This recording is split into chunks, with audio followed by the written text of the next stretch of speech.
Well, I'm Laura Lane, and I'm delighted to be here today. I'm a faculty member at the School of Social Work.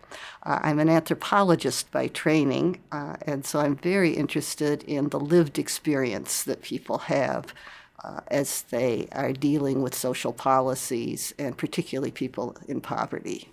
So the first of the four questions that I think social policies all address is who is human?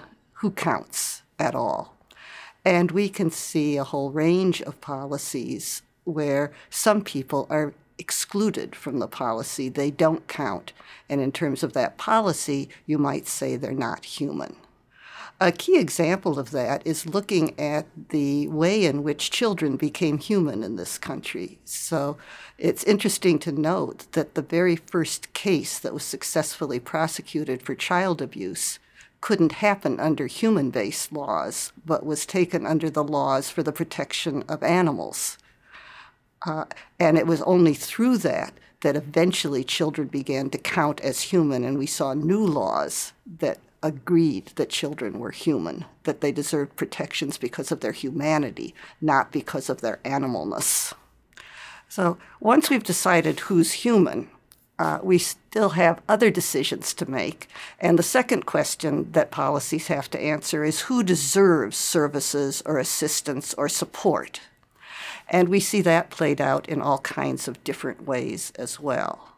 For example, if you look at voting laws in our country right now, in many states, once you have committed a crime, you've been convicted of a felony, you are no longer a voting citizen, no longer considered worthy to vote.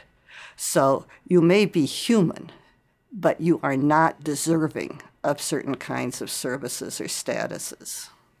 So once we've decided who's human and who deserves help, we need to decide who's going to act and to what extent should the government, or whatever stands for the government at that time historically, what should they do or what can they do to help?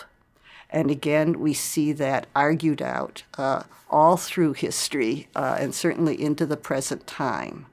Are we trying to give people things? Are we providing a context in which they can struggle on their own for things but somehow make it more fair?